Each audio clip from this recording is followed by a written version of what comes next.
Good evening, good afternoon, and good morning to those across the pond.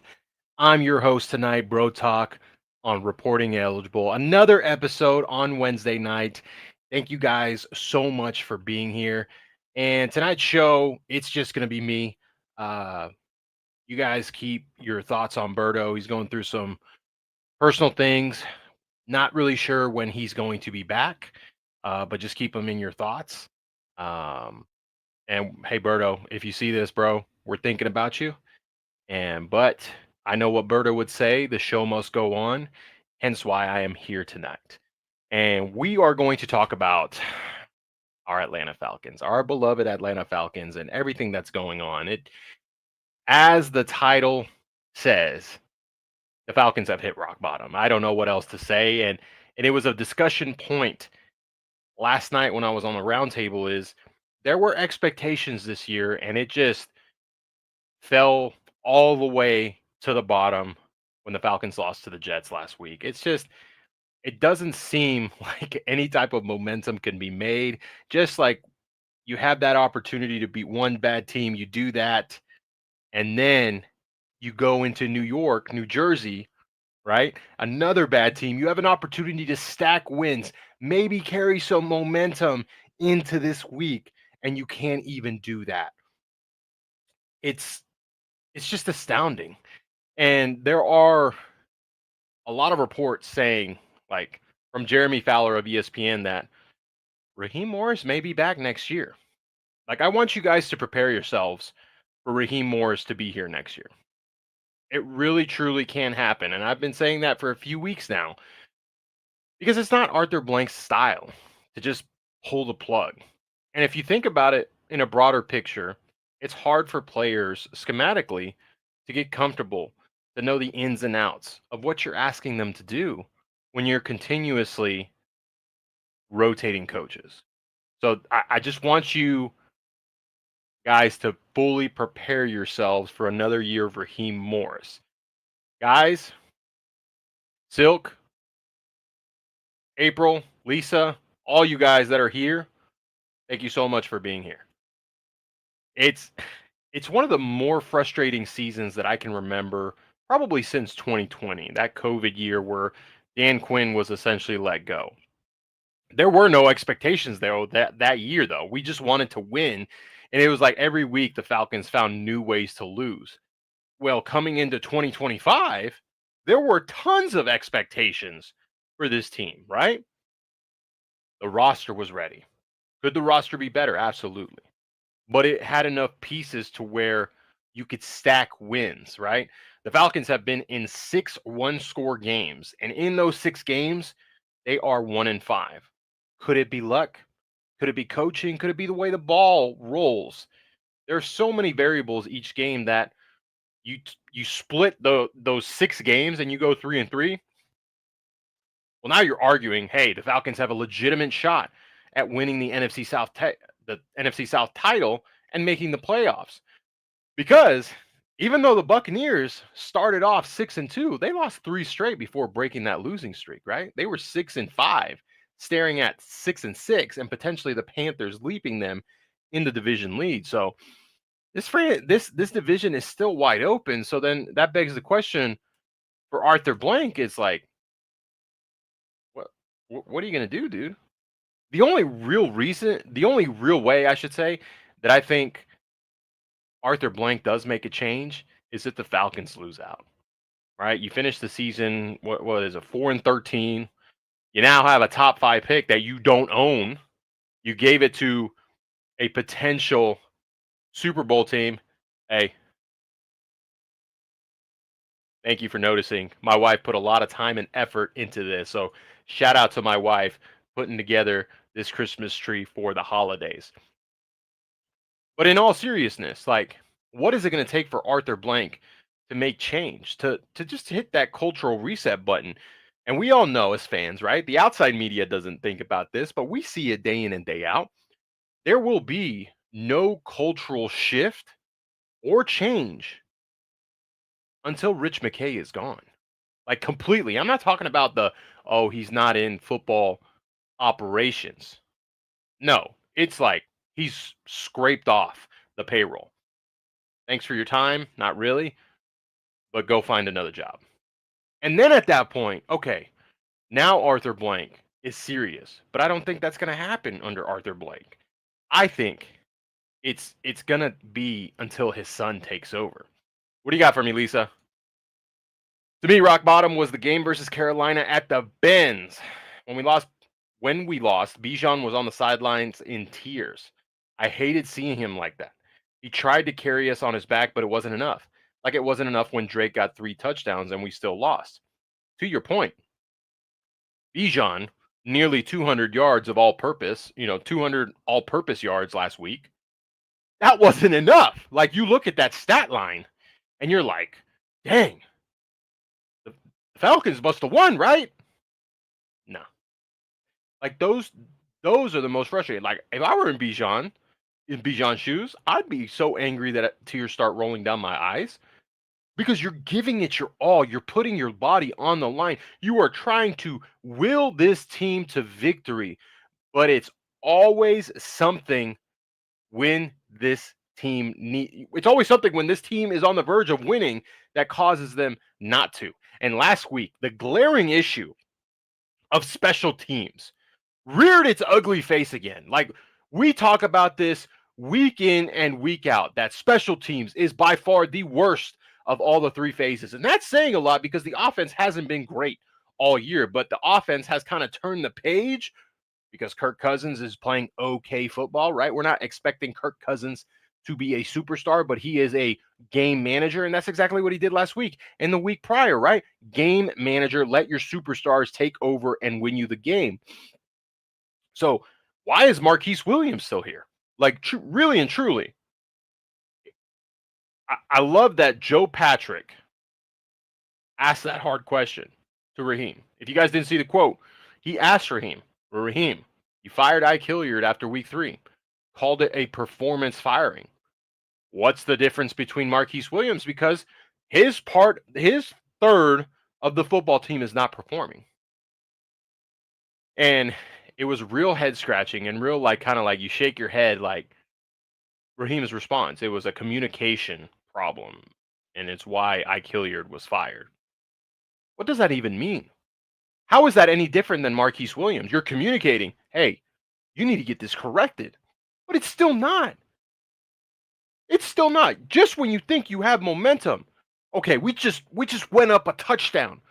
Let's get a stop on defense that we know this year we have that defense that can make that stop. Get that 3 and out. There were so many times the defense got 3 and outs. But yet you give momentum back and life back when you give up a huge kickoff return, a huge punt return. You miss a PAT or a field goal this week. Zane Gonzalez, hey, that was a tough situation. I don't put full blame on him. But at the same time, it's like, how is this still an issue in week 14? We're going into week 14 and we're talking about it, and it still hasn't been fixed. Let's look at here. What do you got? I think keeping Raheem with a new OC like Mike McDaniels or Brian Dable only to keep Ulbrich defense. So, guys, if Raheem is retained, like this is a great avenue, great comment by you. The only way you truly see like, okay, maybe this could work with Raheem is if he is retained, is if he cleans house on certain coaches, right? We touched base on it, right? Zach Robinson, he's got to go. The Oklahoma State job got filled. That was probably his only way to get a head coaching job at any level. You got to get rid of him. Just like D'Amico Ryans did with Bobby Slowick after year 2. You just have to. It's not working. There's no flow. And, you fix one problem, but another problem arises, right? Red zone was an issue. You fix red zone. But now third down's an issue, and you can't fix it. The Falcons are the league's worst since week 7 on converting on third downs. The worst. Let's see. What do you got, Bones? I'm curious if the personnel on special teams is significantly worse compared to the team's years Williams had good special teams units. That's a fair assessment because I never watched special teams tape. Like that's nothing. I mainly focused on the offense or the defense or both, certain weeks. But I finally started watching the special teams tape, kickoffs in particular, and it's like, why can't is this Jamal Agnew's fault that he can't break a big return on kickoffs? Why are other teams getting huge chunks on kickoffs? The big thing that I've seen is on kickoff returns, why Agnew can't make a return. It's not him, honestly. In my opinion, it's not Agnew. It's the blocking up in front. You either have number 40 that can't block, Charlie Werner misses a block, Tegan Quintaro, I think that's how you say his name, miss a block. Like, there are a multitude of players that just cannot block on special teams. I just don't understand. You practice. How can you not block? And then on the returns, they do some form. I don't know if this is taught or it's just the players doing it on their own. On the ends, they do like a little twist stunt to try and confuse the blockers for whatever reason. It never works. And there's no lane integrity on any type of kickoff when they're trying to rally and tackle. There's none. So then you look at coaching. Yes, maybe to Bones' point, the personnel isn't as good as it was on special teams, right? But then we get into the quote of Raheem Morris. Why was Kaderil Hodge a healthy scratch? Well, it was based off what happened in practice. Okay. I could see that on a first or second year player. Hey, you're not giving full effort in practice. You're not going to play then. Okay, that makes sense. That's tough coaching. That's kind of a wake up call. Hey, young man, this is the NFL. You got to buckle down and get your job done. But we're talking about Pro Bowl Kaderil Hodge, probably your best special teams player besides Felipe Franks. And I will say Felipe Franks did get hurt this past game, so maybe that's why it was bad. I can't believe I'm praising Felipe Franks, but he is a really good special teams player and he brings an attitude to that unit. But healthy scratch Kaderil Hodge because of practice. Like, do you not want to win games? Like, you must know that your job is on the line. So you scratch the best guy of the weakest unit of the three. The three phases, the weakest of the three, you scratch your best player.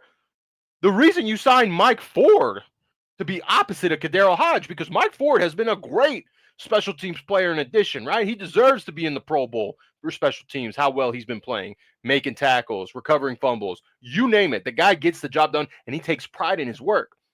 Kaderil Hodge does the same thing. And it's not like we're running 10 personnel, right? And we're not running 11 consistently. We were heavy 12 again. You're telling me that Kaderil Hodge couldn't come in a few reps with Darnell Mooney and David Sills, your two top receivers this past game? Makes zero sense. I did like what Devin Tompkins brought a little juice and a little speed, which is great. But coverage has been the problem in special teams. It's rough. What you got? Raheem is gone. We had 5 coaches come in. Belichick, trash. Mike Vrabel, okay. Mike McDonald, Ben Johnson, Jim Harbaugh. With the exception with Belichick, all these coaches are winning in their first season. Yeah. So, unfortunately for us as the fans, we don't know what those conversations look like, right? Because Raheem supposedly wasn't the first choice. It was between Ben Johnson and Mike Vrabel. Like, those were the two guys besides Bill Belichick, right? We all know the report that Arthur Blank wanted Bill Belichick, but he was talked off that edge of the cliff. But it, I don't know what Arthur Blank said, right? Why would they not take the jobs? Maybe they were just going through the process and seeing, because Ben Johnson not only turned our job down, but he turned other jobs down to rejoin the Lions. And Mike Vrabel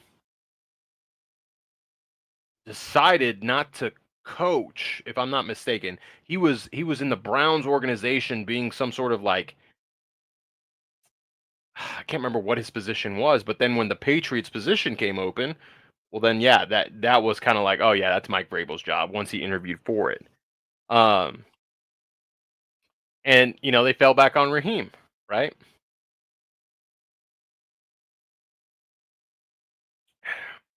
like I said, the only way Raheem is truly fired, in my opinion, because I do think right now he's at about an 80% chance of being fired. It's if they lose out, or if they only win one out of these last four, 1-3, then you go 5-12, right?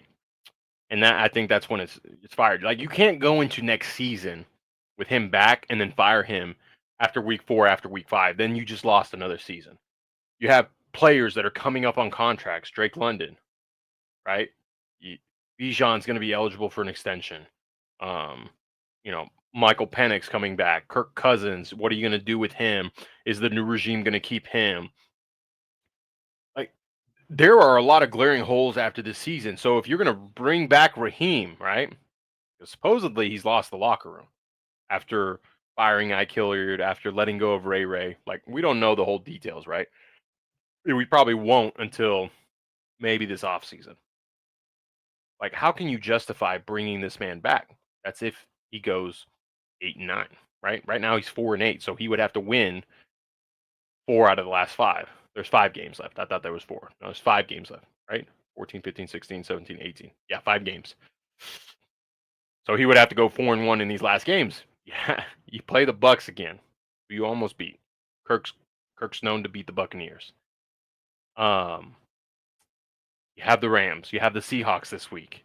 You have the Aints one more time, so maybe that's a win. And then you have the Cardinals, who are a scrappy team regardless of their record. Like they are a better team, personally, in my opinion, than the Atlanta Falcons at this point.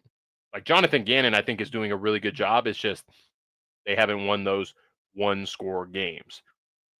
What's up, Coach's Corner? Appreciate you. Happy holidays to everyone in the chat. What do you got, Bones? I'm sure Terry is going to get caught up in the crossfire.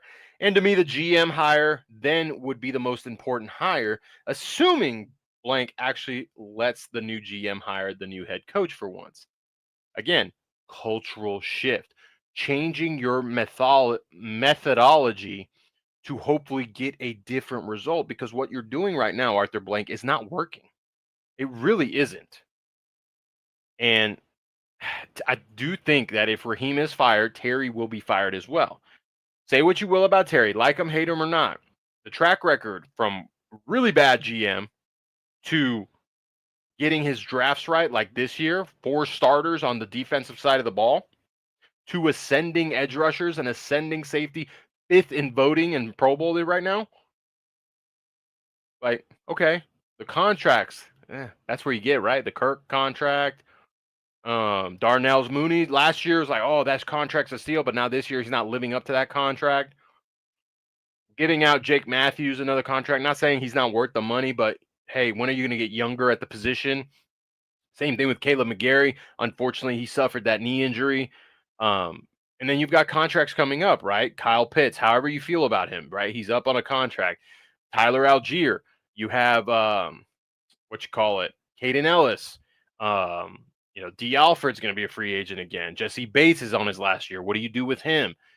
Like, there's so many variables to the GM position. And like I said, regardless how you feel with Terry, in my opinion, I think he has gotten better as he has gone along, because he has learned from his mistakes and maybe he stops overthinking the position. But at the same time, guys, you have to remember the GM is told by the head coach. The head coach gives the vision. This is what I want my football team to be. These are the type of players I want. And then it's up to the GM and his scouts to go find those players for the coach who they think is the best, but at the same time communicating with the head coach and the coordinators on who is going to be a part of the team, and so forth. So I think Arthur Smith has had a huge hand in those early drafts, because he had to say, like, I want this guy on my team. I want that guy. Yes, let's get that guy. Okay, that guy got drafted. Let's get the next guy on the board. Like those type of decisions. Ultimately, it's Terry, right? It's his name on it. But you guys have to remember that that's how it's all tied in together. What do we got here? I agree with the coaching change. I don't like what I'm seeing, but let Kirk play out his contract like originally planned. This was supposed to be a Rodgers to Love situation with Kirk and Penix. So I think the original plan, right, was the 2 years, right? That heavy part of the contract that they knew they were going to have to pay out to Kirk. That's when he was going to be the starter, and Michael was going to be a work in progress. But if their plan was for Michael to strictly be in the pistol, there was no plan. Like that first week when they were going under center, running play action, like all these things we've been asking for Kirk, it's like, why weren't you doing that with Michael? And it's like, oh, well, Michael likes pistol. Great, great. Kirk loved play action pass last year, but then you forced him to run the pistol. Like that doesn't make any sense. You need to implement your vision. And if Michael was the guy, then he should be able to run your vision. And if not, well, you drafted the wrong guy. What you got? I think for the health of the franchise, you have to bring him back because this will be the fourth coach in 6 years. So that brings up another valid point. Continuity. Yes, like I understand the temperature of the fan base. Me personally, change. If you change, who is that change going to be? Are you taking a chance on like a Clint Kubiak who, let's say, he accepts the job? This is a first time head coach. What are the odds you get a Mike McDonald's type coach, a Ben Johnson type coach that is actually successful in his first year? That you don't know, right? Because you're the one giving him the chance. It's that's why I also think Arthur might bring back Raheem because he's like, I'm tired of changing coaches. We need to get something, but that hard conversation might be like, you need to make changes on your staff to make yourself better. And I think the first one is going to be Zach, and I think the second one's going to be Dwayne Ledford. If Raheem was the guy, why didn't AB retain him after his interim tag expired after firing Dan Quinn? His record as a head coach is trash. You are what your record says. Now, I always like to argue, I'm in my mid 30s. Am I the same person I was 15 years ago? No. I've grown significantly. I have more pride in my integrity. I have more pride in doing the right thing, and I put my pride aside when I don't know what's going on or what I can do to better, and I accept constructive criticism. The same could be said for Raheem. Now, I can't speak for him because I don't know him as a person, but you got to allow people to grow. You can't put them in the bubble that they were 15 years ago. Now, as far as why he wasn't retained, it could be so many different scenarios, right? Arthur maybe did think back to 15 years ago. Man, when he was head coach, he didn't do well, right? And it was said Raheem in that interview was already talking post Matt Ryan. What is your plan past Matt Ryan? Because Matt Ryan is getting to that point where he's going to hang him up soon. And I don't think Arthur Blank liked that because Matt Ryan was the franchise guy. Matt Ryan was the guy, right? And I think part of the agreement for Arthur Smith was, hey, you got to run it with Matt. And Arthur said, I can do it with Matt. And he did. Like Matt had a good season, right? Had some ups, had some downs. New offense, right? You expected it with a new head coach, some bumps in the road. But then the trade happened, right? And then that's when the kind of the wheels fell off. And then I think that's when Raheem was like, I told you. Oh, I got dessert. Thank you. All right, guys. On the menu is a apple cranberry crumble that my wife made with some whipped cream. We'll enjoy that here in a little bit. Um, so there's so many things that go into a decision. It's not as simple as like Madden, like this is what I want, this is what I want, this is what we're gonna do, right? So many things happen because this is real life. Can we trade our head coach and OC for a happy meal? I think that's not enough. Maybe the OC only, but the head coach, I want at least a nice dinner. Exactly. The coaches didn't do their jobs. They had time to teach. Well said. What we got? Fire Raheem. Personally, I have a gut that Arthur Blank will reach out to Dion. Don't laugh. All I'm saying is don't be surprised. I don't think so. For the sake of Arthur is not young anymore. He wants to win.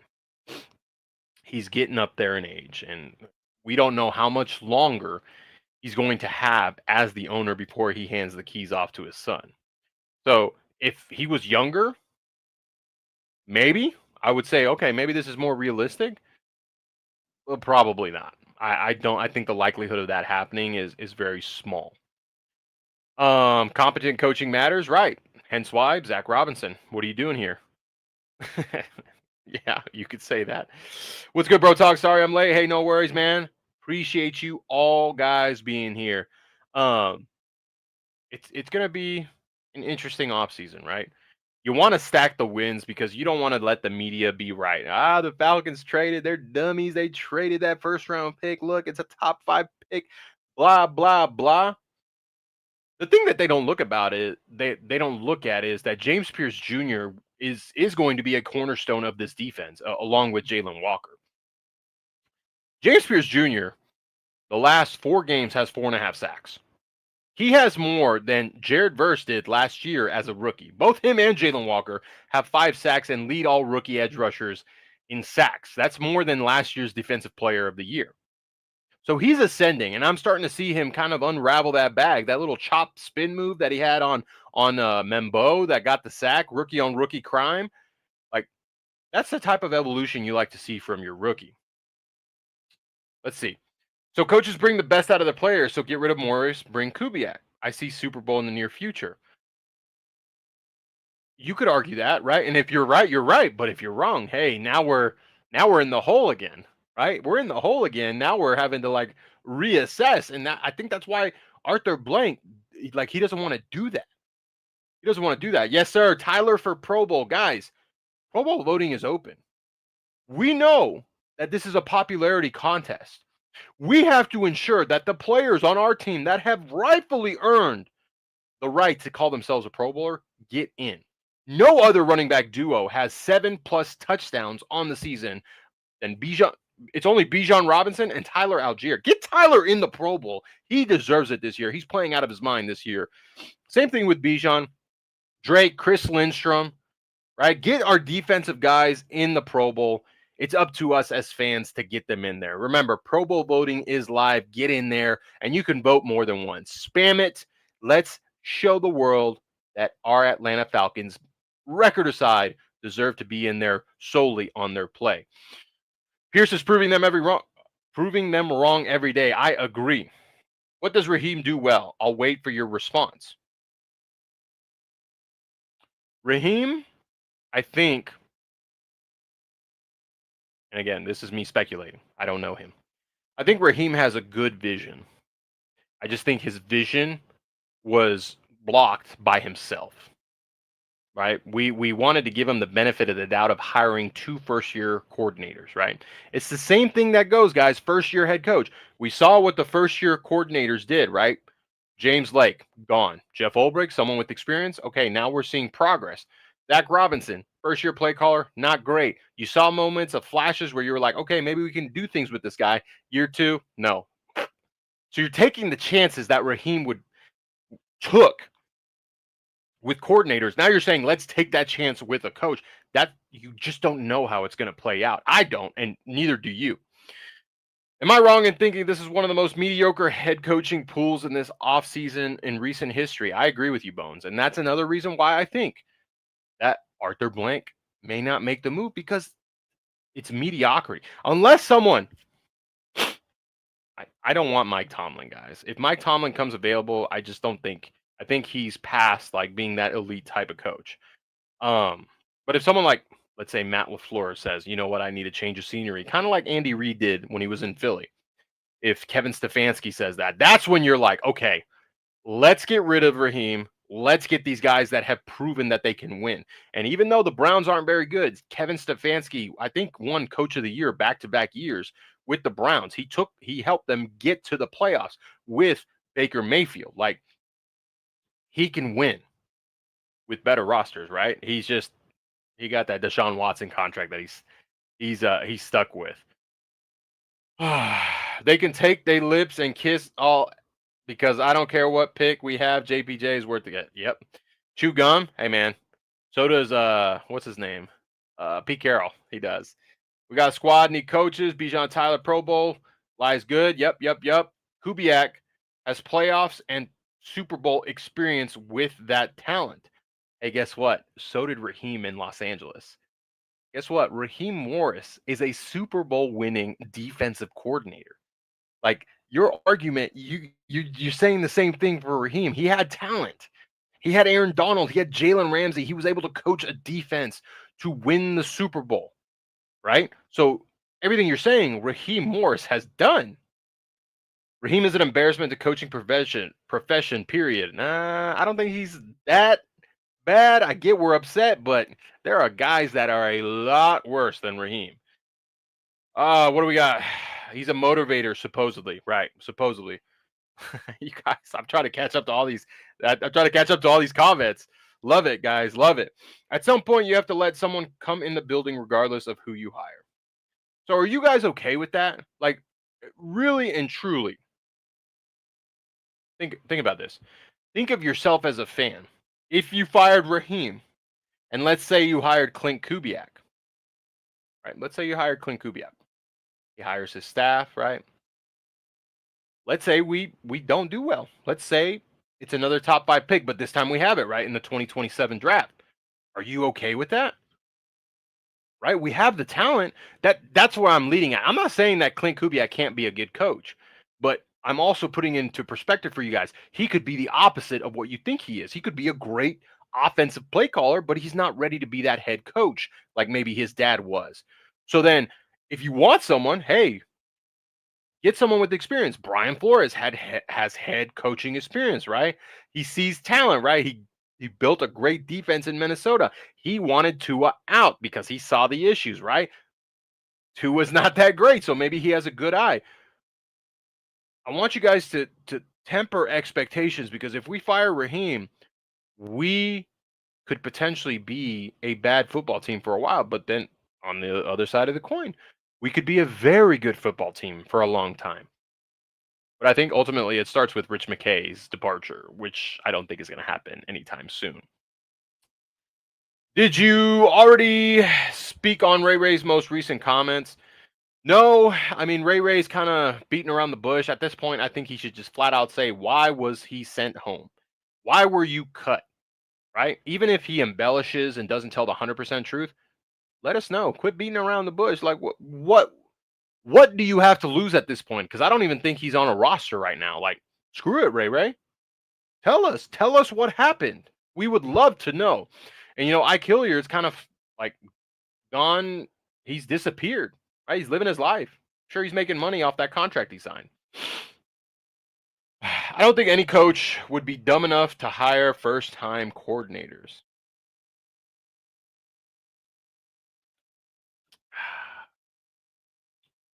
I don't know, but there are head coaches that would have told you that Desmond Ritter can get you to the playoffs.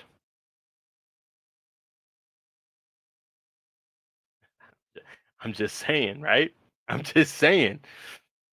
There's also first-time head coaches that get coordinators like Dean Pease out of retirement, expecting him to do well, and then he doesn't. So I'm not. Hey, guys, this is not a defend Raheem. I'm just trying to give you guys the other side of the coins of what you're saying, right? So you can kind of see both sides.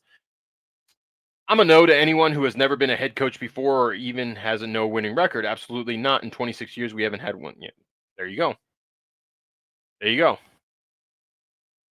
Uh, what's up, man? Welcome in. Ray Ray on the Giants, I think. Maybe he's on the practice squad. Not to put my tinfoil hat on, but this Rams connection of Rich McKay's son, John, first round pick, Faber, and Raheem Morris. Hey, potentially, right? Everyone wants to talk about Terry's, involvement with that 30 franchise and NOLA and how he was a Trojan horse for this team, right? If he was a Trojan horse, he wouldn't have drafted Jalen Walker and James Pierce Jr. But that does bring a good point because John McKay is a part of that Rams organization. I'm sure a phone call was made between the two that actually made the trade happen because it is a little strange that the Rams were the one that traded with them, right? So you can go into the conspiracies, right? It's all about who you know and how that relationship is on getting stuff done, right? You saw it in Hard Knocks when Dan Morgan and Joe Schoen have that relationship and how they were able to make a trade happen for Brian Burns. So it's all about who you know. As long as Rich McKay's in that building pretending he knows everything, nothing will permanently change for the better. And I agree. I agree. If there's one person that I think just like 100% get out of there, it's him. It's him. Who are some GM candidates we're thinking of, and do we trust Do we trust to give them full control in hiring the head coach? To be honest with you, Bones, I haven't done a full extensive research on potential candidates, but I always say look at the franchises that are successful in building rosters. You want to poach someone from that organization that has a good reputation in what they do, right? um, the Ravens, the Eagles, the Kansas City Chiefs, the Los Angeles Rams, right? That's why people are nervous to go to the Rams. But hey, Les Snead does a great job. But then that begs the question: does John McKay become the GM? That becomes a nightmare scenario for the Falcons. But you look at those winning franchises, and I think that's where you kind of start the conversation on bringing in, right? Thomas Dimitroff was a part of that Patriots organization, got us a roster built to where we were able to make 2 NFC title games. We made it to the Super Bowl once. So that's what you're looking for. Rich McCabe never liked him, not in one single instance. You want to talk about firing a guy that has proven that he can't get the job done? This man was fired as the Buccaneers GM and the Falcons GM. And you're still listening to him on how things should operate with your football team. Like, how does that make any sense, Arthur? Maybe that's why he'll keep Raheem too. I don't know. And if that's a big if the Rams go to the Super Bowl, let alone win. I mean, they are Super Bowl favorites, but they are beatable, right? Our division rival, the Carolina Panthers, proved that they can be beaten on any day as long as they come back down to earth. The sooner that we admit it was a mistake to hire Raheem, the better off our team would be moving forward. Well, I think once the firing does happen, yeah, I mean, you could say, I think everyone will say, yeah, it was a mistake. I think a lot of people initially, right? I am the type of person that will give benefit of the doubt, right? Unless I strongly feel a certain type of way. But I know a lot of the fan base, a lot of the media were like, when he was hired, I was shocked, right? That's not the guy I wanted. That's not the guy I expected. But I was like, okay, here we go. Let's get to work. Um, but a lot of the fan base and the media were like, this is one of the worst decisions you could have made, right? And so far they're being proven right because Raheem Morris has yet to put together a winning season. It's tough times right now for the Falcons, right? You want to talk about the games, you want to talk about the roster construction, you want to talk about the now, but unfortunately we're in a situation where we can't, because even if you win out, you win 5 straight, you go 9-8, and hey, hooray, first winning season since 2017. Feels great, but it doesn't feel great unless you make the playoffs. Now, I'll ask you this, guys. Let me ask you this. And I have a hunch on how you guys are going to respond. If Raheem Morris and the Falcons win out, go 9-8, and somehow, and I think this is a very small likelihood, somehow sneak in as the 7th seed in the playoffs, are you okay bringing him back, or do you still want change? I'm going to wait for you guys to respond. I'm going to take a bite to eat while you guys respond.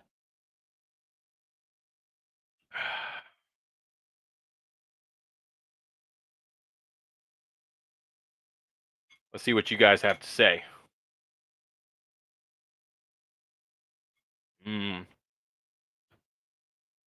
I love this dessert.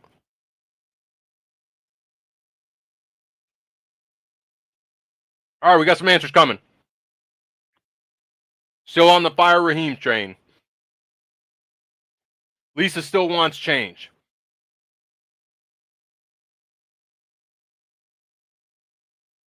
The John Old must go. I don't know what that means.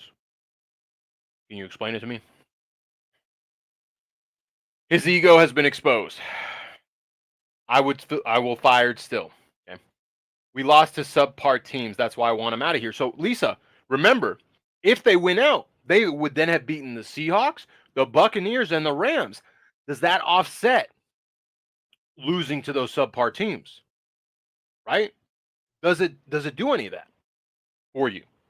Because these are some top teams in the NFL. 2 of the top teams in the NFC. The Buccaneers are kind of doing this right now, but they're still the leader in our division. Depends what those wins look like, but there's no turnaround that would justify bringing this offensive staff back, other than Michael Pitre.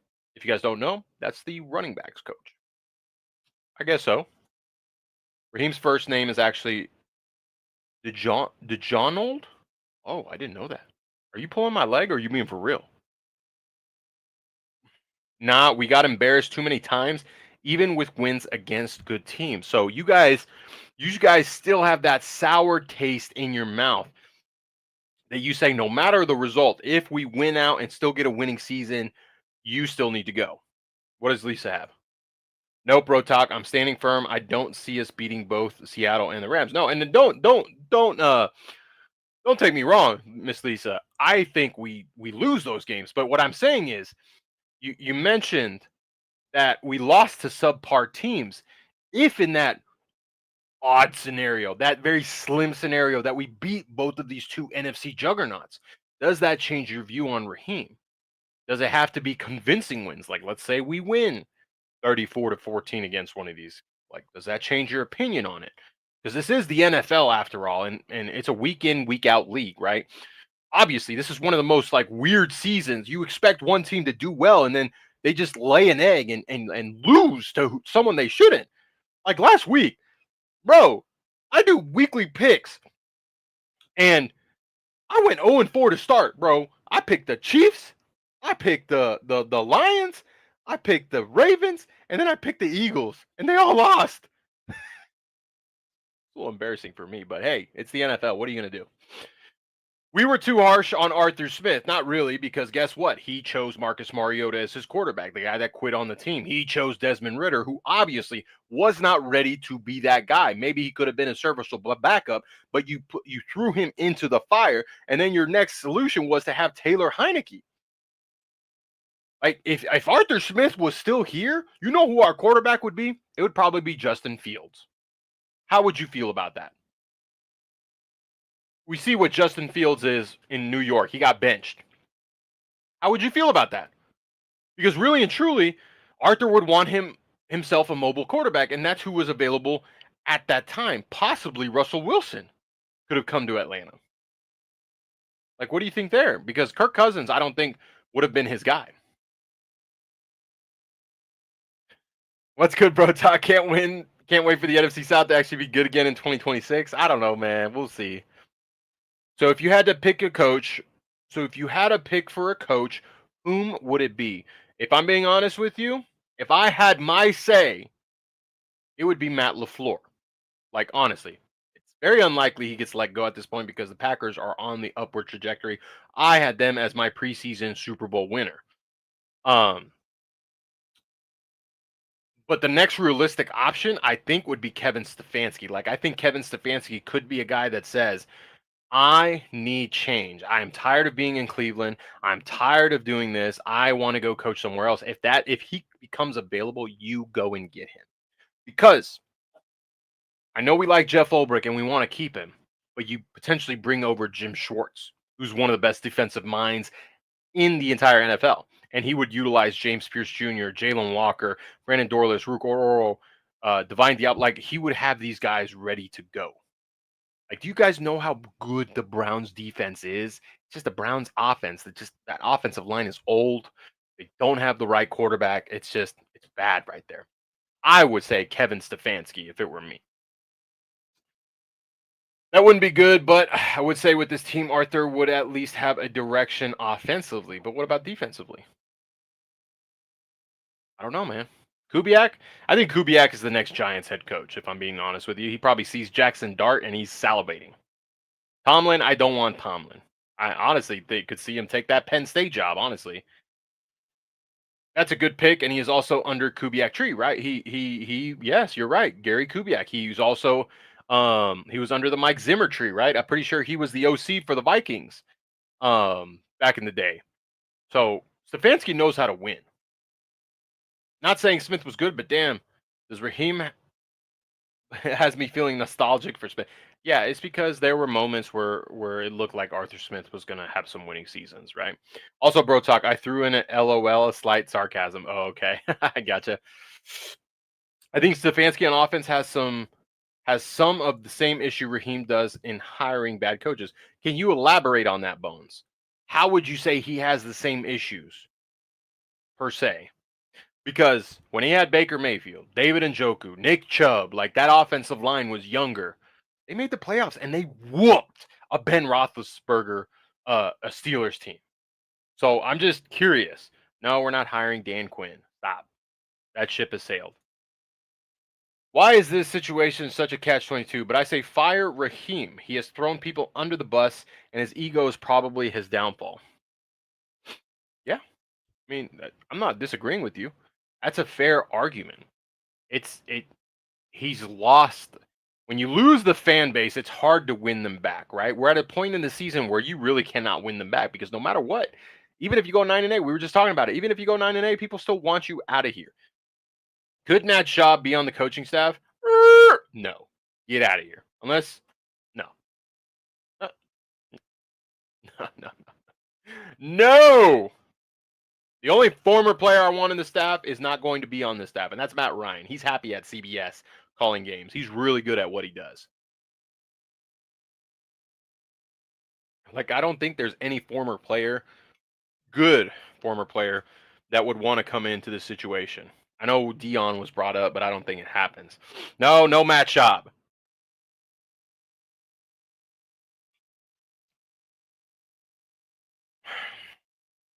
What we got here? I get firing Raheem is the big splashy thing now, but the biggest problem is the OC. Who do you see getting the OC job? So at this point, you would have to look at someone with experience, right? It's what he did with Jeff Ulbrich, right? Even though he's his friend, right? He brought in Jeff because Jeff had experience calling a defense, and he had a good defense in New York. And so he brought him in, right? He got the players Jeff wanted on defense. We see the translation. Does the defense get leaky at times and give up some plays? Yes. It's the NFL. It's not an elite defense. It's a better defense, right? We're third in the league in sacks. So there's that. So at the same time, that's why I think Raheem could stay, because he could make the argument like, look, I learned from my mistake on defense. I'm going to learn from my mistake on offense. So I know Bones has said Doug Peterson, right? A lot of experience right there. You could bring in an Eric Bieniemy, who's a running back coach in Chicago, who's under Ben Johnson, right? You could bring in Clint Kubiak's brother, Clay Kubiak, who's the offensive coordinator under Kyle Shanahan. He's now under the Shanahan tree, and he learned from his dad. So there are options, but you have to. Clay Kubiak would be a first-time play caller, even though he has the title of OC. He doesn't call plays. So there is potential. No, no, no, no, no, Mike McCarthy. Please tell me how you or anyone is okay with another first time or retread head coach in 26 years. That's definition. I look, I'm not saying I'm okay with it. I'm not. But if you don't see change, you have to make change, right? And that's why, like, the Seahawks took a chance on Mike McDonald after having Pete Carroll for so many years. It worked out. Look at them now. They are a top 3, maybe top 2 team in the NFC. Ben Johnson, very successful OC. Let's take a chance at head coach. It worked. So you just don't know. That's the thing. It's uncertainty. It's real life. To elaborate, Stefanski doesn't have any noteworthy coaches on offense outside of Bill Callahan.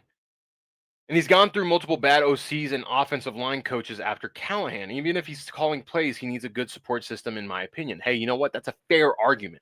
That's a very fair argument, and it kind of dissuades me because I didn't look at it in depth like that. That would say, yeah, Stefanski can build a good staff, because that was Raheem's issue, right? He didn't build a good staff, right? He fired his defensive line coach and his defensive coordinator and hired a new one. Part of his problem was retaining guys from Arthur Smith's era. Why is TJ Yates still here? Dwayne Ledford, why are you still here? Like, those guys should have been gone. You should have hired guys for the vision you had on offense, or the vision Zach had on offense. Maybe Zach's being crippled. I mean, I don't think so. But maybe in his first year he was. I don't know. I just want someone that can scheme and adjust. Same, brother. Same. Same. I miss Kyle Shanahan in that aspect. Now we can't have a first-time play caller. Clint Kubiak was a first-time play caller. Did pretty good in New Orleans in his first year. Just saying. Would love Eric Bieniemy. Maybe he gets a shot again as a play caller, right? I've seen how he is with players. He holds them to a high standard. He's tough on them. Hey, you didn't run your route right, or you hit the hole wrong, or why aren't we hip to hip on this double team block? Maybe that's the guy they need. They need a guy that can kick him in the rear end. If you hire Stefanski, he's got to be his OC, but half the time he doesn't even call plays. This is the second year in a row, I'm pretty sure, that he's given up play calling duties. Yeah, I mean, then you look at Brian Dable, but Brian Dable is another guy that if you hire an experienced coach, because I think the situation in New York, I think he was getting the best that he could out of his players. It's just, you want to talk about a bad GM? It's the GM in New York. Once bitten, twice shy, maybe so. It's it sucks that we're here because, like you guys, I had high expectations. I spoke, right? I put myself out there saying that the Falcons would prove everyone wrong, but instead they proved everyone else right. It sucks.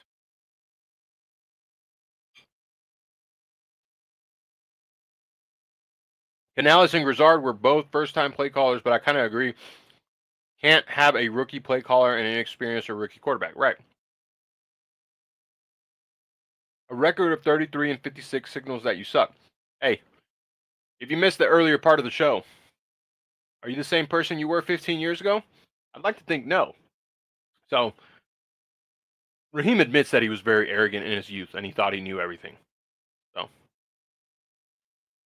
even though it would be a shaky question for the next head coach, pretty sure Blank's main thing will be asking what the plans for Penix and the Q. Absolutely. What are you going to do with Michael?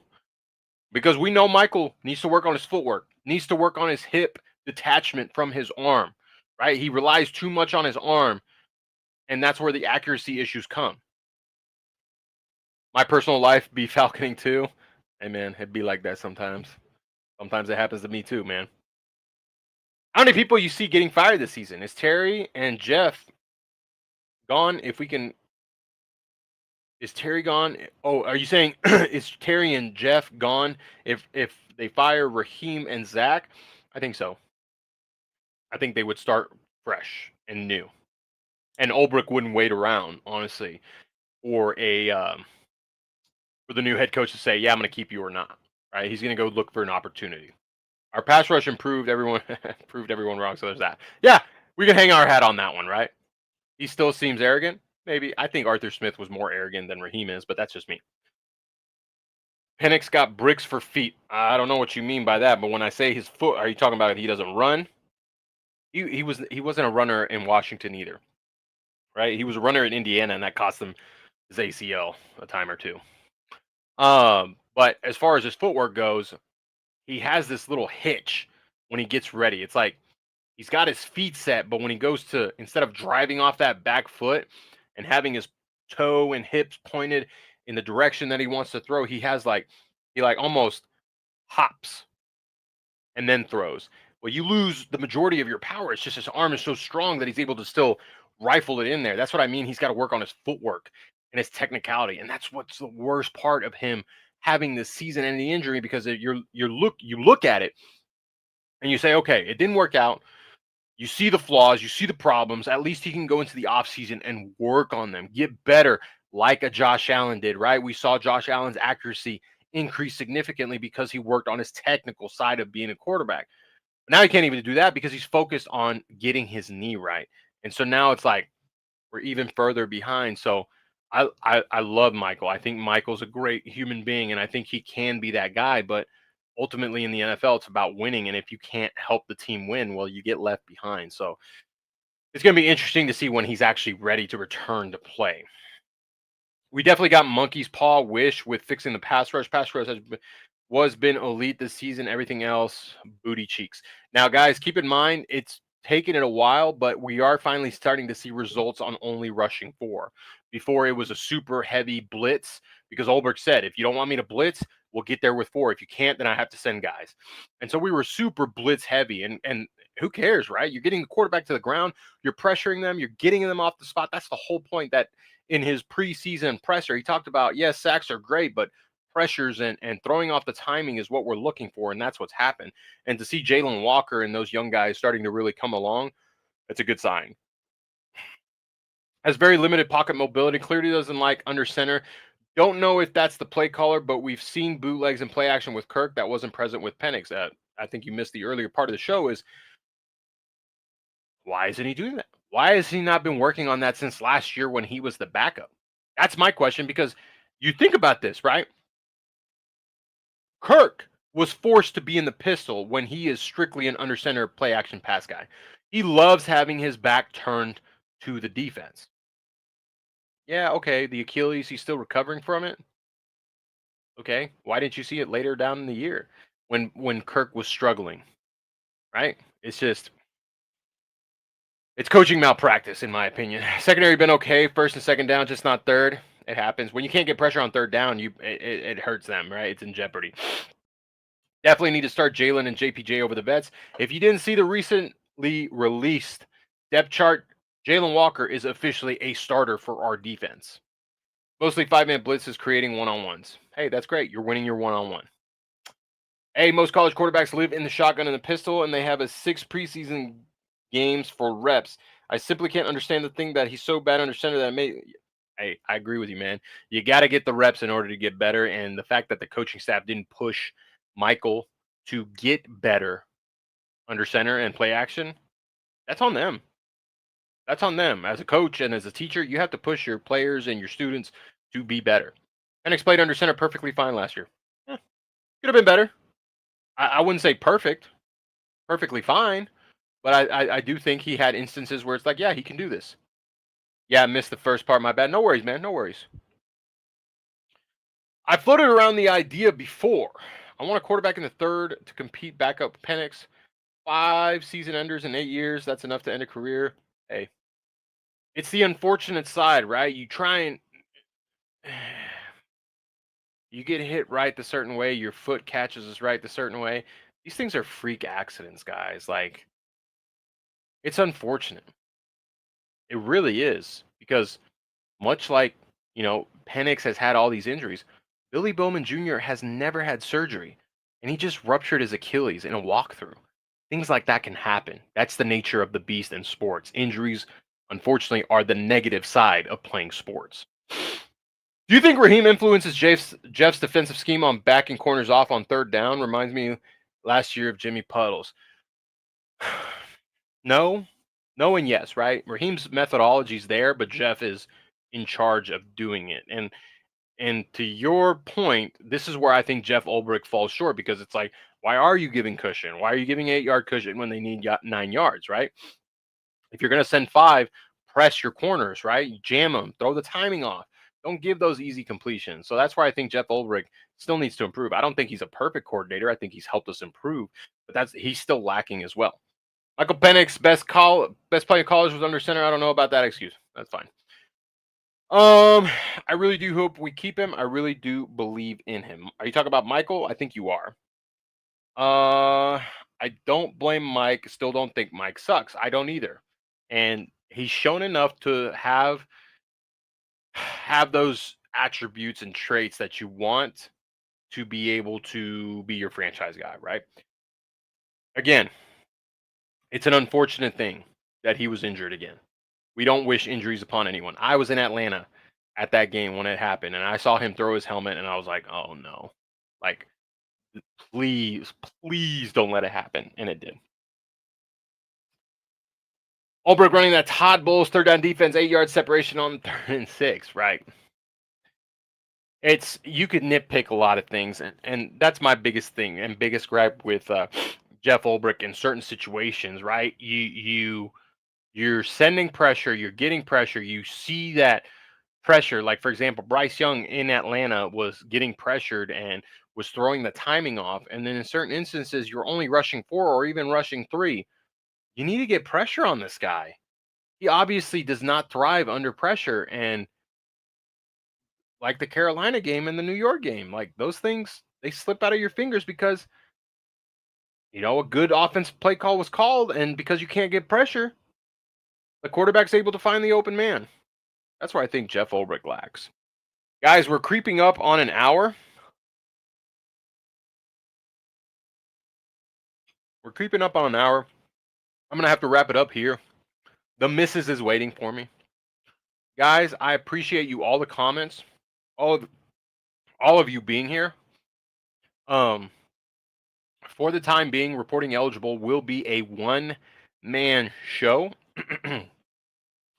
Berto's going through some personal issues. Just keep him in your thoughts. Pray for the man. He's okay, but he's just going through a lot right now. Berto, again, if you're watching, man, we're thinking of you.